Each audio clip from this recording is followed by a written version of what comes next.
In 1908, a railway worker was clearing sand off the tracks in a remote stretch of the Namib Desert when something caught the low evening light.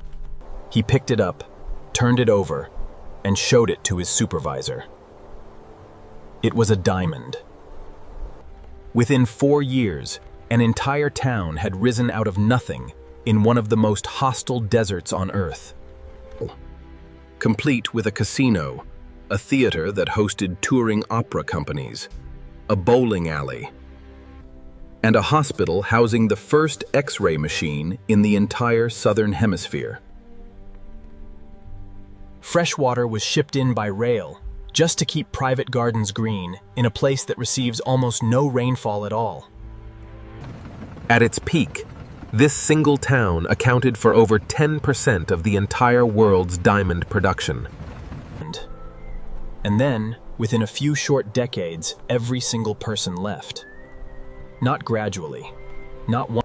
Today, walking through Kolmanskop means walking through rooms where the desert has moved in, exactly where the people moved out. To understand how a town could rise and fall this fast, you have to understand the conditions that discovery set in motion. Word spread almost instantly. Within months, prospectors were arriving from across southern Africa and Europe. And the colonial government, then administering the territory as German Southwest Africa, moved quickly to secure control. In 1908, an enormous stretch of the coast was declared a restricted zone, forbidden to ordinary civilians. Inside that restricted zone, diamonds weren't buried deep or hidden in hard rock. In the early years, workers described simply crawling across the sand on their hands and knees at night, using the low angle of movement. It was, briefly, one of the easiest large-scale diamond extractions in history. The wealth that followed was staggering and immediate, and the architects and planners brought in to design the town built accordingly, recreating, as closely as the desert would allow, the comforts of a wealthy European city.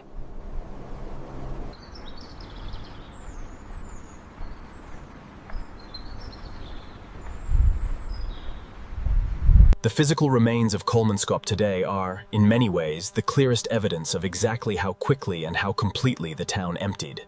Because the departure happened so fast, almost nothing was removed.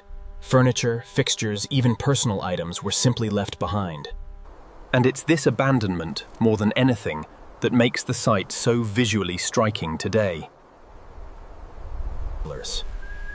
In building after building, sand has entered through broken windows and door frames, pushed by decades of desert wind. In the grandest former homes, sand dunes now curve up interior staircases exactly the way water would settle into a container, following gravity and airflow with a strange, almost deliberate-looking elegance.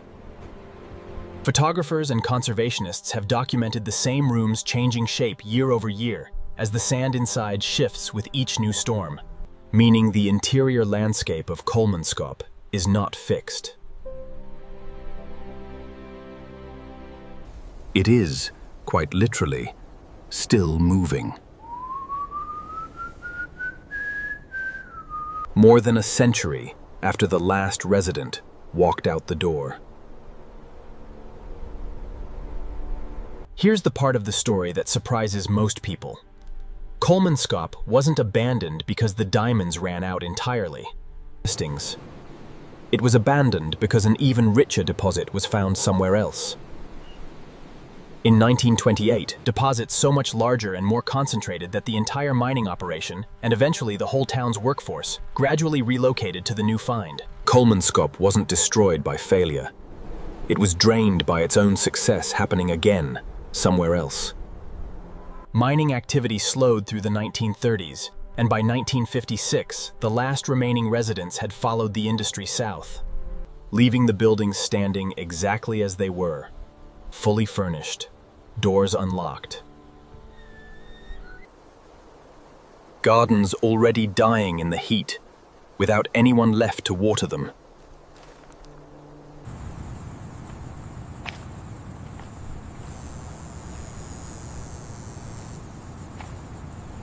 And this is the detail that makes Kolmanskop different from most ghost towns.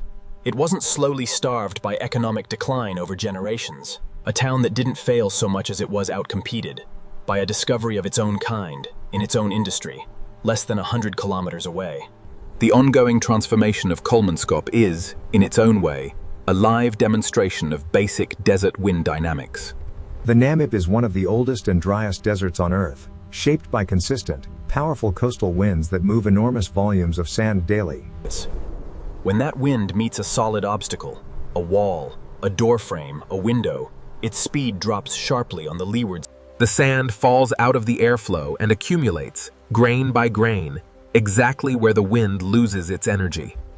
Over decades, this simple physical process is what built the graceful, flowing dune shapes now filling Kolmanskop's rooms. Each one effectively a frozen record of local wind patterns, shaped by the specific geometry of that particular room, door, or broken window. Conservation researchers who now study and maintain parts of the site have to work with this ongoing process, rather than against it. Clearing sand from select buildings to preserve them for visitors, while intentionally leaving others to keep filling naturally. Treating the town less as a ruin to be frozen in time. And more as a slow, still unfolding geological event that happens to be taking place inside a human structure. Today, Kolmanskop draws tens of thousands of visitors a year, photographers chasing the perfect shaft of golden light through a broken doorway, Tourists' walking rooms that look more like art installations than abandoned homes. But the deeper question Kolmanskop leaves behind has less to do with sand, and more to do with permanence. This was, for a brief moment, one of the wealthiest towns on the entire continent, a place with an opera house and imported champagne.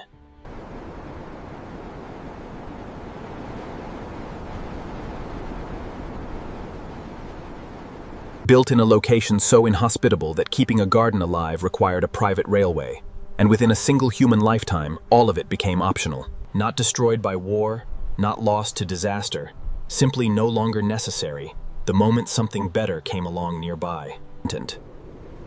The Namib Desert, one of the oldest landscapes on Earth, has already outlasted dozens of settlements like this one.